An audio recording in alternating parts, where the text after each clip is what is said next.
Ini adalah hari pertama latihan seluncur es. Dan langsung dinyatakan pelatih bahwa dia tidak bisa, pengendalian tubuhnya sangat buruk, dan kakinya juga tidak cukup lurus. Bila ia lelaki, kami masih bisa mempertimbangkannya. Tapi ibunya berkata kepadanya, pelatih bilang kamu ada bakat. Mereka tidak tahu harus mengajarimu apa. Tapi aku sudah terjatuh. Terus kenapa? Kamu lihat mereka, pasti mereka juga pernah terjatuh. Ibunya menggunakan kebohongan untuk mempertahankan kepercayaan diri anaknya. Dengan ini juga mengubah kehidupannya. Tapi ibunya tidak lama kemudian meninggal. Sang gadis tidak berdaya duduk di rumah sakit sambil menangis. Dia kehilangan satu-satunya keluarganya. Kemudian ia pun dibawa pulang oleh tantenya ke rumah. Di malam hari ia tidak tahu kenapa tidak bisa tidur. Kemudian ia pergi ke tempat latihan seluncur es. Dan hal ini dilihat oleh pelatih. Ia melihat dia tidak berhentinya terjatuh, tapi tetap terus bangkit lagi. Pelatih pun menyuruhnya untuk datang besok ke sekolah. Asrama sekolah sangat ketat. Saat makan harus baris dengan rapi. Menunggu gurunya mengatakan perintah. Semuanya harus duduk berbarengan. Tiap hari juga harus melakukan latihan ketahanan tubuh yang tinggi. Bahkan ikat tali sepatu pun harus berlomba. Nadia yang baru masuk nilainya berada di paling rendah. Tapi dia pantang menyerah. Tiap hari setelah membuka mata langsung mulai untuk latihan. Kemudian seluncur es. Seperti ini berlalu selama 4 bulan. Nilainya di setiap aspek mendapatkan nilai paling tinggi. Tapi ini membuat murid lain merasa iri.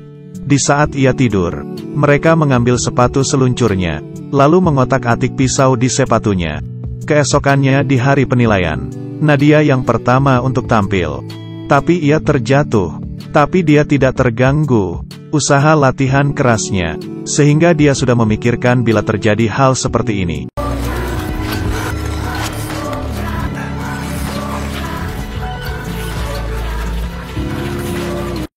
Dia seperti peri di atas es, melewati penilaian dengan sempurna. Beberapa tahun kemudian, ia telah menjadi pemain skater papan atas. Tapi pasangannya masih berada di level bawahnya. Sehingga pelatih berkata, pasangan ini semua mengandalkan Nadia untuk mencapai kehormatan yang lebih tinggi. Pelatih menyarankan seorang pemain pria yang hebat. Nadia pergi untuk melamar.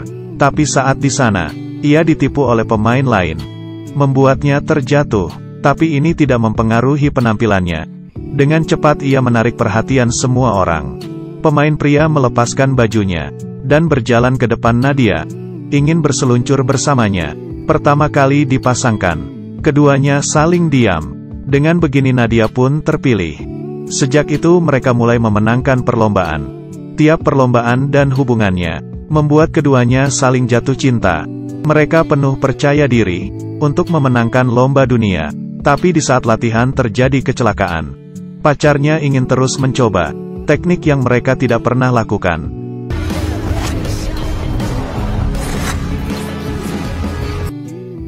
Keduanya pun terjatuh, dan Nadia terjatuh ke dalam air. Untungnya ia tertolong. Sayangnya bagian bawah tubuhnya lumpuh.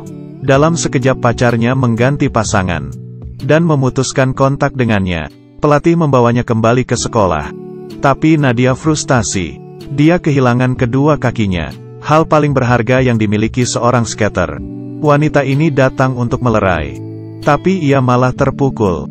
Dia berdiri seakan-akan tidak terjadi apa-apa, lalu berkata ke pelatih, bisakah kamu melarangnya berlomba untuk sementara waktu? 2 bulan. Ada hal lain yang ingin kuberikan kepadanya. Dia ternyata adalah Gorin. Dia menyuruh Gorin untuk membantu Nadia bangkit. Tapi keduanya baru bertemu sudah langsung berkelahi. Gorin tidak memedulikannya, dan langsung menariknya ke atas es. Di perjalanan pulang, kebetulan bertemu dengan pelatih. Mau ia mencari alasan apapun, pelatih tetap memberikannya perintah yang sudah tidak bisa diganggu-gugat. Dia suatu hari tidak bisa berjalan. Maka kamu suatu hari juga tidak bisa bermain hoki es. Ia yang tidak bisa apa-apa pun kembali lagi ke sana. Melihat Nadia yang sendirian berada di atas es, dia pun tidak tega. Ia segera membawa Nadia pulang ke rumah. Bibinya yang kesal, Gorin pun kembali lagi dan membela Nadia. Keesokannya, ia membawa perlengkapan hoki es dan memakaikannya ke Nadia. memperlakukan dia sebagai target hidup. Tidak berhentinya menggunakan hoki memukulnya, dan langsung mendorongnya ke bawah di atas es. Untuk mencari kembali perasaannya, aku sangat berterima kasih kepadamu. Akhirnya hal ini membuat Nadia tidak tahan lagi. Dia mengatakan dirinya tidak ingin berseluncur lagi. Tapi Gorin terus-menerus menyemangatinya, bahkan memperlihatkan kepadanya jimatnya. Kemudian ia mencari kembali sepatu es yang diberikan oleh ibu Nadia. Ia mengambil tali sepatu dan menjadikannya gelang, dan menjadikannya sebagai jimat. Kemudian ia mencari cara untuk membuat Nadia bahagia. Tapi ia tidak memperhatikan mobil di jalan. Kemudian kaki Nadia sudah mulai bisa merasakan. Bahkan dokter berkata, ini adalah suatu keajaiban. Gorin pun juga tidak percaya. Ia memijit-mijit kaki Nadia, kemudian mengambil palu. Selanjutnya Gorin mulai membawanya ke tempat fitness untuk latihan. Tiap hari makan telur, lalu terus latihan. Di bawah bimbingannya, Nadia mulai memakai kembali sepatu esnya. Dan perlahan-lahan melalui hari-harinya, keduanya mulai terjalin suatu hubungan. Dan semakin membaik. Kabar pemulihan Nadia juga diketahui oleh pasangannya. Demi mendapatkan emas di perlombaan, ia menemui Gorin, ingin menyuruhnya untuk mundur, dan ingin berbaikan dengan Nadia. Di waktu yang sama pelatih berkata kepadanya, bila ingin menang, ia harus bekerja sama dengannya. Tapi Nadia menolak, karena dia mengerti, yang benar-benar dia inginkan adalah kebahagiaan. Gorin langsung memukul si pria itu. Sangat keren. Ia kelihatannya tidak senang, karena dia juga tidak ingin menghalangi cita-cita Nadia. Ia sendirian berjalan di jalan, dan membayangkan hari-hari bahagia yang ia lewati bersama Nadia. Hal-hal naik dan turun, semuanya terbayang di ingatannya. Nadia sudah meneleponnya berkali-kali, tapi dia tidak mengangkatnya. Malam hari ia mabuk dan pulang ke rumah, lalu mengatakan ingin putus. Juga mengatakan dia hanya merasa kasihan kepadanya. Sang pria sebenarnya sedih. Ia tidak memberikan Nadia kesempatan untuk berbicara. Nadia pun mengembalikan jimat kepadanya, lalu sendirian di dalam kamar dan menangis. Untuk menghilangkan rasa sedihnya, ia mengikuti perlombaan untuk mengobatinya. Dia menemui pasangannya sebelumnya, lalu mendaftar perlombaan tingkat dunia. Semuanya kembali menyoroti mereka, yang akhirnya kembali mengikuti lomba. Perlombaan mengandalkan tekniknya, untuk memperlihatkan penampilan yang sempurna. Tapi di saat langkah terakhir, mereka bertabrakan dan terjatuh.